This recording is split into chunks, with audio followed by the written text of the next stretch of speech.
اپنے مقدمات کو بھی، اپنے کیسز کو بھی اللہ اور اس کے رسول کے سامنے لے کر کے جائے گا،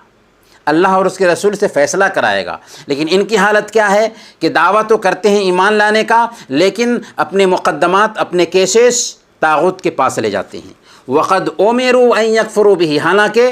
ان کو حکم یہ دیا گیا ہے کہ ان کا انکار کریں۔ خود لا الہ الا اللہ میں اس وقت تک ہماری گواہی مانی ہی نہیں جاتی جب تک کہ ہم سارے معبودوں کا انکار نہ کریں، ایک اللہ رب العالمین کی عبادت کو ثابت کرتے ہوئے۔ اب یہاں پر ایک سوال ہے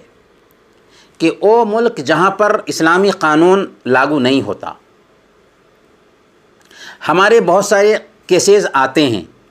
تو کیا ہم اپنا کیس جو انسانوں کے بنائے ہوئے قانون ہیں اس قانون کے مطابق فیصلہ نہیں کرا سکتے؟ کرا سکتے ہیں، وہاں اپنا کیس رکھ سکتے ہیں، کیونکہ دنیاوی قانون کے حساب سے ہی ہم کو انصاف مل سکتا ہے اور اسلامی قانون نہیں چلتا ہے، اس لیے ہم وہاں پر اپنا کیس رکھ سکتے ہیں۔ لیکن اگر اسلامی قانون کہیں پر ہے، اسلامی قانون کے مطابق فیصلہ ہوتا ہے، لیکن پھر بھی ہم اسلامی قانون سے فیصلہ نہیں کراتے اور دنیاوی قانون کے جانکاروں کے پاس جاتے ہیں اور ان پر فیصلہ کرتے ہیں، تو گویا کہ ہمارے دل میں کھوٹ ہے، اور اسی کی طرف اشارہ کیا جا رہا ہے اس آیت کریمہ میں۔ دوسری آیت سنیے، اللہ فرماتا ہے سورہ النساء آیت نمبر 62، وَإِذَا قِيلَ لَهُمْ تَعَالَوْا إِلَى مَا أَنزَلَ اللَّهُ وَإِلَى الرَّسُولِ وَإِذَا قِيلَ لَهُمْ، اور جب ان سے کہا جاتا ہے تعالوا إِلَى مَا أَنزَلَ اللَّهُ وَإِلَى الرَّسُولِ، آؤ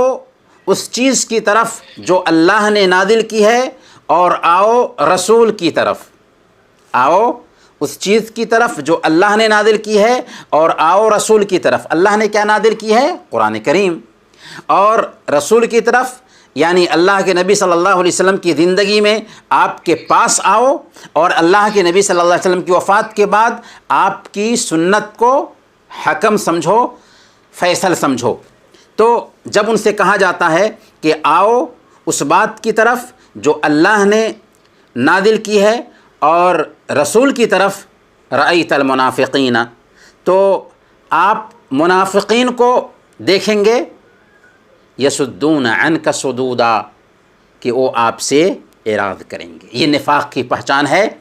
کہ ظاہر میں تو ایمان کا دعویٰ کرتے ہیں، لیکن جب اللہ اور اس کے رسول کے مطابق فیصلہ کی بات آتی ہے تو وہ اعراض کرتے ہیں۔ یصدون عنک صدودا، وہ آپ سے اعراض کریں گے۔ فَكَيْفَ إِذَا أَصَابَتْهُمْ مُصِيبَةٌ فَكَيْفَ إِذَا أَصَابَتْهُمْ مُصِيبَةٌ بِمَا قَدَّمَتْ أَيْدِيهِمْ، تو پھر ان کا کیا حال ہوتا ہے جب ان کے اپنے عملوں کی وجہ سے، اپنے کرتوت کی وجہ سے ان پر کوئی مصیبت آتی ہے۔ بما قدمت ایدیہم، اپنے عملوں، اپنے کرتوت کی وجہ سے ان پر کوئی مصیبت آتی ہے۔ ثم جاؤوک یحلفون باللہ ان اردنا الا احسانا وتوفیقا، تو آپ کے پاس آ کر کے قسمیں کھاتے ہیں، آپ کے پاس آ کر کے قسمیں اٹھاتے ہیں اور کہتے ہیں کہ ہم نے تو صرف اچھائی اور صلح کرنے کا ارادہ ہی کیا تھا، ہم نے تو اچھائی چاہی تھی، صلح کرنے کا ارادہ ہی کیا تھا۔ اصل میں اس میں اشارہ ہے منافقین کی کیفیت کی طرف کہ جب ان کو کوئی مصیبت آتی ہے، اور مصیبت دو طرح کی ہو سکتی ہے، ایک دنیاوی مصیبت، مثال کے طور پر قحط سالی آ جائے، اکال پڑ جائے، یا دنیا کی کوئی بھی مصیبت آ جائے، تو ایسی حالت میں وہ اللہ کے نبی صلی اللہ علیہ وسلم کے پاس آتے ہیں اور اللہ کے نبی صلی اللہ علیہ وسلم سے عذر کرنے لگتے ہیں، بہانے بنانے لگتے ہیں۔ اور دوسری مصیبت کی شکل ہو سکتی ہے جو شرعی مصیبت، مثال کے طور پر ان کے نفاق کا بھانڈا پھٹ جائے، دل میں نفاق چھپائے ہوئے تھے، دل میں کفر چھپائے ہوئے تھے، اگر اس سے کفر کا کوئی راز کھل جائے تو اللہ کے نبی صلی اللہ علیہ وسلم کے پاس آ کر کے قسمیں کھاتے ہیں کہ نہیں ہمارا ارادہ کچھ اور تھا، ہم صرف اچھائی چاہ رہے تھے، ہم صلح صفائی کرانا چاہتے تھے۔ تو اللہ کے نبی صلی اللہ علیہ وسلم کے پاس میں آ کر کے وہ قسمیں کھانا شروع کر دیتے ہیں۔ عبداللہ بن ابی اور دوسرے جو منافقین تھے اللہ کے نبی صلی اللہ علیہ وسلم کے زمانے میں، یہی ان کا طریقہ تھا کہ اللہ کے نبی صلی اللہ علیہ وسلم کے پیچھے، صحابہ کرام کے پیچھے کچھ باتیں کر رہے ہوتے، جب ان کا بھانڈا پھوٹتا تھا تو اللہ کے نبی صلی اللہ علیہ وسلم کے پاس آ کر کے قسمیں کھاتے تھے، نہیں یا رسول اللہ ہم نے ایسا کچھ بھی نہیں کہا ہے، ہم نے ایسا ارادہ کیا تھا، ہمارے کہنے کا مقصد یہ تھا، تو قسمیں کھاتے تھے۔ یہ ہے منافقین کی صفت جس کی طرف اللہ رب العالمین نے اشارہ کیا ہے۔ سورہ البقرہ آیت نمبر 11 میں اللہ فرماتا ہے وَإِذَا قِيلَ لَهُمْ لَا تُفْسِدُوا فِي الْأَرْضِ وَإِذَا قِيلَ لَهُمْ لَا تُفْسِدُوا فِي الْأَرْضِ قَالُوا إِنَّمَا نَحْنُ مُصْلِحُونَ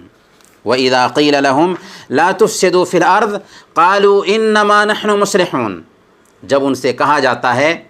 کہ زمین میں فساد مت مچاؤ، زمین میں فساد مت مچاؤ، اور فساد دو طرح کا ہو سکتا ہے۔ ایک فساد تو مادی فساد ہے جو دیکھنے میں آتا ہے، مثال کے طور پر ایک آدمی کسی کے گھر کو گرا دے، راستوں میں بگاڑ پیدا کرے، تو ایک تو مادی فساد ہو سکتا ہے، حسی فساد ہو سکتا ہے، اور فساد کی دوسری قسم معنوی فساد،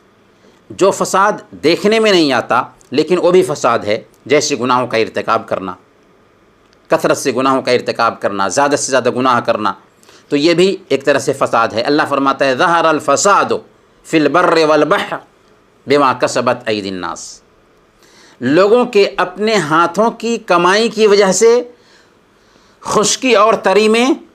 فساد ظاہر ہو گیا۔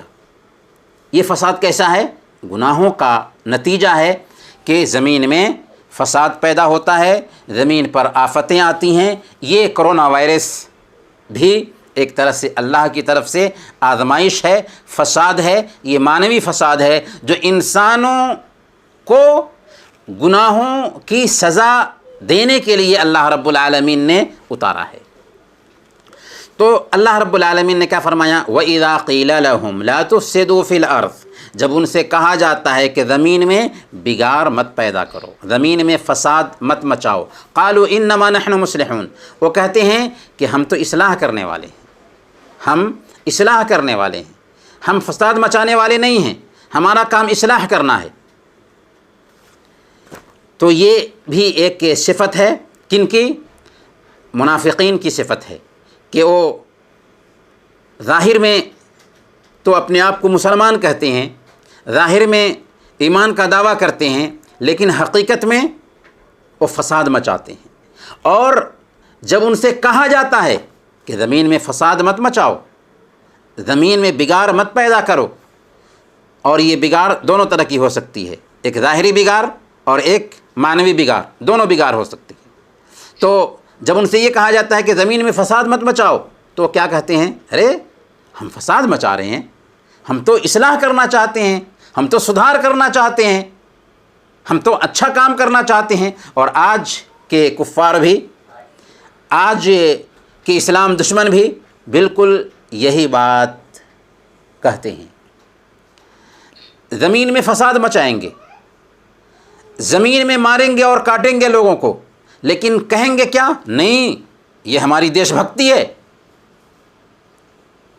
اور دیش بھکتی کا نام لے کر کے گنڈا گردی کریں گے۔ تو یہ اللہ رب العالمین نے ان منافقین کی صفت بیان کی، اور آج کے کفار بھی یہی کچھ کرتے ہیں۔ آگے دیکھیے اللہ تعالیٰ فرماتا ہے سورہ الاعراف آیت نمبر 56 میں، سورہ الاعراف آیت نمبر 56 میں اللہ فرماتا ہے وَلَا تُفْسِدُوا فِي الْأَرْضِ بَعْدَ إِصْلَاحِهَا وَلَا تُفْسِدُوا فِي الْأَرْضِ بَعْدَ إِصْلَاحِهَا، کہ زمین میں اصلاح کے بعد، زمین میں سدھار کے بعد فساد نہ پیدا کرو۔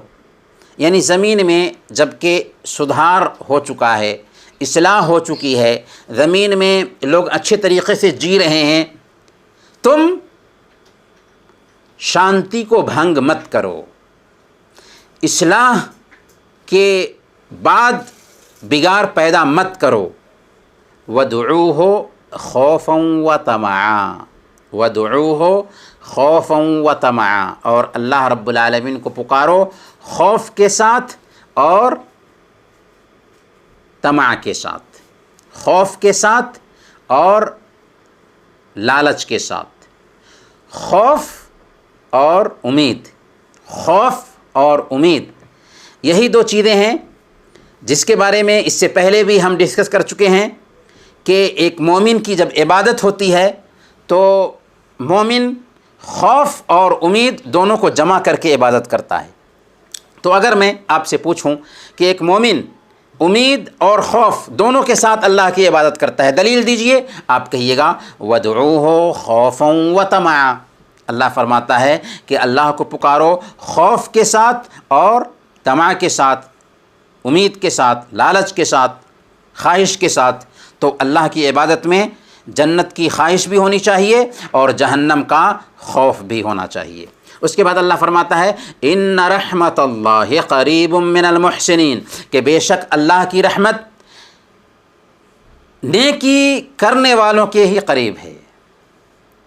احسان کرنے والوں کے ہی قریب ہے۔ اور احسان کسے کہتے ہیں اسلامی اصطلاح میں؟ ان تعبد اللہ کأنک تراہ فإن لم تکن تراہ فإنہ یراک، اللہ کی عبادت ایسے کرو گویا کہ تم اللہ کو دیکھ رہے ہو۔ اگر تم اللہ کو دیکھنے کا اپنے اندر تصور نہیں لا سکتے تو یہ سوچو کہ اللہ تجھے دیکھ رہا ہے۔ یہ ہے احسان کی دو کیفیت۔ پہلی کیفیت یہ ہے کہ اللہ کی عبادت ایسے کریں گویا کہ ہم اللہ کو دیکھ رہے ہیں۔ اگر یہ احساس پیدا نہیں ہوتا تو یہ سوچیں کہ اللہ ہم کو دیکھ رہا ہے۔ تو ان رحمت اللہ قریب من المحسنین، کہ بے شک اللہ رب العالمین کی رحمت نیکی کرنے والوں کے ساتھ، احسان کرنے والوں کے ساتھ بالکل قریب ہے، احسان کرنے والوں کے بالکل قریب ہے۔ تو یہ آیات دراصل منافقین کی کیفیت کو بیان کرتی ہیں، اور اس آیت میں استدلال کس سے ہے؟ وَلَا تُفْسِدُوا فِي الْأَرْضِ بَعْدَ إِصْلَاحِهَا، کہ زمین میں اصلاح کے بعد فساد مت مچاؤ۔ منافقین کی کیفیت کیا ہوتی ہے کہ وہ امن کو بھنگ کرنا چاہتے ہیں، اشانتی پھیلانا چاہتے ہیں، بگاڑ پیدا کرنا چاہتے ہیں زمین میں، اور انہی چیزوں کو اللہ رب العالمین نے اس آیت میں بیان کیا ہے۔ آگے والی آیت دیکھتے ہیں ہم، آیت سورہ المائدہ کی یہ آیت ہے، آیت نمبر 50، سورہ المائدہ آیت نمبر 50۔ اللہ فرماتا ہے افحکم الجاہلیت یبغون، افحکم الجاہلیت یبغون، کہ یہ لوگ اللہ کے قانون کو ماننے کے لیے تیار نہیں، تو کیا یہ جاہلیت کا فیصلہ چاہتے ہیں؟ افحکم الجاہلیت یبغون، اگر اللہ کے قانون کو مانتے نہیں ہو تو کیا تم یہ چاہتے ہو کہ جاہلیت کا فیصلہ تمہارے سامنے پیش کیا جائے، یا جاہلیت کے طریقے پر تمہارے فیصلے کیے جائیں؟ وَمَنْ أَحْسَنُ مِنَ اللَّهِ حُكْمًا لِقَوْمٍ يُوقِنُونَ، اور جو لوگ اللہ پر یقین کرنے والے ہیں ان کے نزدیک اللہ سے بہتر فیصلہ کرنے والا کوئی نہیں۔ کون ہے جو اللہ سے بہتر فیصلہ کر سکے؟ اللہ جو انسان کا خالق ہے، جو انسان کا مالک ہے، جو انسان کی فطرت سے آگاہ ہے، جو انسان کی پرکرتی سے اوگت ہے، کیا اس کا فیصلہ غلط ہو سکتا ہے؟ تو ایمان والے جو ہوتے ہیں، اللہ پر یقین رکھنے والے جو ہوتے ہیں، وہ اللہ کے فیصلہ سے بہتر کسی کے فیصلہ کو نہیں سمجھتے۔ وَمَنْ أَحْسَنُ مِنَ اللَّهِ حُكْمًا، آخر اللہ رب العالمین کے فیصلہ سے بہتر کس کا فیصلہ ہو سکتا ہے؟ لیکن اس پر یقین کون کرتے ہیں؟ لِقَوْمٍ يُوقِنُونَ، ایمان والے، یقین رکھنے والے، اللہ پر پختہ یقین رکھنے والے ہی سمجھتے ہیں کہ اللہ کا فیصلہ، اللہ کی کتاب سے فیصلہ، اللہ کے نبی صلی اللہ علیہ وسلم کی سیرت اور ان کی سنت سے فیصلہ سب سے بہتر فیصلہ ہے۔ افحکم الجاہلیت یبغون، کیا یہ جاہلیت کا فیصلہ چاہتے ہیں؟ افحکم الجاہلیت یبغون، کیا یہ جاہلیت کا فیصلہ چاہتے ہیں؟ آگے ہم ایک حدیث پڑھیں گے۔ اس حدیث میں اللہ کے نبی صلی اللہ علیہ وسلم فرماتے ہیں لا یؤمن احدکم لا یؤمن احدکم حتی یکون ہواہ تبعا لما جئت بہ، تم میں سے ایک آدمی اس وقت تک ایمان والا نہیں ہو سکتا، تم میں سے ایک آدمی اس وقت تک ایمان والا نہیں ہو سکتا جب تک کہ اس کی خواہشات میری لائی ہوئی شریعت کے تابع نہ ہو جائے۔ ایمان تبھی مکمل ہوگا جب کہ اللہ کے نبی صلی اللہ علیہ وسلم کی لائی ہوئی جو شریعت ہے اس شریعت کے سامنے ہم اپنے آپ کو جھکا دیں، ہماری تمام خواہشات، ہماری تمام چاہتیں اللہ کے نبی صلی اللہ علیہ وسلم کی شریعت کے سامنے جھک جائے، ہم اپنے آپ کو سرنڈر کر دیں اللہ کے نبی صلی اللہ علیہ وسلم کی شریعت کے سامنے، تبھی ہم مکمل ایمان والے بنتے ہیں۔ لا یؤمن احدکم حتی یکون ہواہ تبعا لما جئت بہ، تم میں سے ایک آدمی اس وقت تک مکمل ایمان والا نہیں بن سکتا جب تک کہ اس کی چاہتیں میری لائی ہوئی شریعت کے ادھین نہ ہو جائیں، میری لائی ہوئی شریعت کے تابع نہ ہو جائیں۔ آگے کی ایک آیت کا شان نزول ہے، اس کو ہم جانتے ہیں۔ امام شعبی رحمۃ اللہ علیہ فرماتے ہیں کہ ایک منافق اور ایک یہودی دونوں کے بیچ کسی بات کو لے کر کے اختلاف ہو گیا، جھگڑا ہو گیا۔ یہودی جانتا تھا کہ محمد صلی اللہ علیہ وسلم رشوت نہیں لیتے ہیں، اس لیے اس نے کہا کہ ہم معاملہ محمد صلی اللہ علیہ وسلم کی خدمت میں پیش کریں گے۔ یہودی تھا اور اس کو پتہ تھا کہ محمد صلی اللہ علیہ وسلم کے پاس اس معاملے کو لے کر جائیں گے تو محمد صلی اللہ علیہ وسلم رشوت نہیں لیں گے اور صحیح فیصلہ کریں گے۔ لیکن منافق نے کہا کہ ہم یہ معاملہ یہود کے پاس لے کر چلتے ہیں۔ وہ جانتا تھا کہ یہود جو ہے نا رشوت لیتے ہیں اور رشوت دے کر کے ہم اپنے حق میں فیصلہ لے لیں گے، اسی لیے منافق یہ چاہتا تھا کہ محمد صلی اللہ علیہ وسلم کے پاس میں یہ مسئلہ نہ لے کر کے جائیں بلکہ یہودی کے پاس لے کر کے جائیں اور رشوت دے کر کے ہم اپنا کام بنا لیں گے۔ آخر کار دونوں اس بات پر راضی ہو گئے کہ محمد صلی اللہ علیہ وسلم کے پاس جانے کے بجائے کسی بنو جوہینہ کے ایک کاہن کے پاس فیصلہ کرانے کے لیے جائیں۔ تو اسی سندرب میں، اسی سلسلے میں یہ آیت اتری، سورہ النساء آیت نمبر 60، الم تر الی الذین یدعمون، آخر تک یہ آیت ہے کہ کیا آپ ان کو نہیں دیکھتے جو گمان تو یہ کرتے ہیں کہ اللہ اور اس کے رسول پر ایمان لائے ہیں لیکن کفر کے پاس جا کر کے اپنا فیصلہ کرانا چاہتے ہیں۔ بعض اہل علم نے یہ بیان کیا ہے کہ یہ آیت ان دو آدمیوں کے بارے میں نازل ہوئی ہے جن کا آپس میں اختلاف ہو گیا تھا، تو ان میں سے ایک نے کہا کہ ہم محمد صلی اللہ علیہ وسلم کے پاس میں معاملہ کو لے کر جاتے ہیں اور محمد صلی اللہ علیہ وسلم اس کے بارے میں فیصلہ کریں گے، اور دوسرے نے کہا کہ نہیں، ہم یہ معاملہ کعب بن اشرف جو یہودی تھا اس کے پاس لے کر کے چلتے ہیں۔ جب اللہ کے نبی صلی اللہ علیہ وسلم سے فیصلہ کرانے کے بعد حضرت عمر فاروق رضی اللہ تعالیٰ عنہ کے پاس دونوں آئے اور سارا واقعہ حضرت عمر فاروق رضی اللہ تعالیٰ عنہ کو بیان کیا، تو حضرت عمر فاروق رضی اللہ تعالیٰ عنہ نے دوسرے آدمی سے پوچھا، کیونکہ اللہ کے نبی صلی اللہ علیہ وسلم نے فیصلہ کر دیا تھا، اب وہ کعب بن اشرف کے پاس میں لے جانا چاہتے تھے، اور اس معاملے کو لے کر کے حضرت عمر فاروق رضی اللہ تعالیٰ عنہ کے پاس آئے اور سارا معاملہ سنایا، تو حضرت عمر فاروق رضی اللہ تعالیٰ عنہ نے پوچھا دوسرے آدمی سے کہ کیا یہ ٹھیک کہہ رہا ہے کہ کیا واقعی تم یہ چاہتے ہو کہ اللہ کے نبی صلی اللہ علیہ وسلم کے فیصلے کے بعد کسی یہودی کے پاس جا کر کے فیصلہ کراؤ؟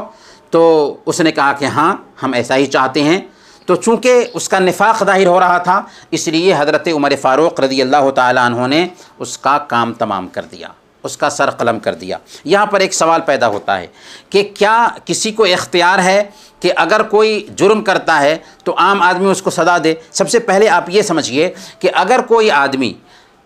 اسلامی کورٹ کے ہوتے ہوئے غیر اسلامی کورٹ سے اپنے آپ کو راضی کرتا ہے اور یہ سمجھتا ہے کہ قرآن اور حدیث سے فیصلہ کرنے کے بجائے انسانی قانون کے مطابق ہم فیصلہ لیں گے اور اس سے اپنے آپ کو سنتشٹ کرتا ہے، قرآن اور حدیث سے راضی نہیں ہوتا، تو گویا کہ وہ اسلام سے خارج ہو جاتا ہے، اسلام سے نکل جاتا ہے۔ اور جو آدمی اسلام سے نکل جائے اس کے بارے میں شریعت کا حکم یہ ہے من بدل دینہ فاقتلوہ، کہ جو آدمی اپنا دین بدل لے اسے قتل کر دو۔ شریعت یہ فیصلہ کرتی ہے کہ اسے قتل کر دیا جائے گا، لیکن یہ قتل عام آدمی نہیں کر سکتا، بلکہ اسلامی کورٹ اس کے قتل کا فیصلہ کرے گا۔ پر یہاں پر علماء یہ کہتے ہیں کہ عمر فاروق رضی اللہ تعالیٰ عنہ غیرت کی وجہ سے، غیرت کھا کر کے اپنے آپ پہ قابو نہ رکھ پائے اور انہوں نے اس کا سر قلم کر دیا، حالانکہ ایسا نہیں کرنا چاہیے تھا، لیکن غیرت کی وجہ سے انہوں نے ایسا کیا تھا۔ برکیف انہی چند کلمات کے ساتھ آج کا یہ درس ختم کرتے ہیں۔ اللہ رب العالمین سے دعا کرتے ہیں کہ اللہ تعالی ہم نے جو کچھ بھی سنا ہے اس پر عمل کرنے کی توفیق عطا فرمائے۔ وصلی اللہ علی نبینا محمد وعلی آلہ وصحبہ اجمعین۔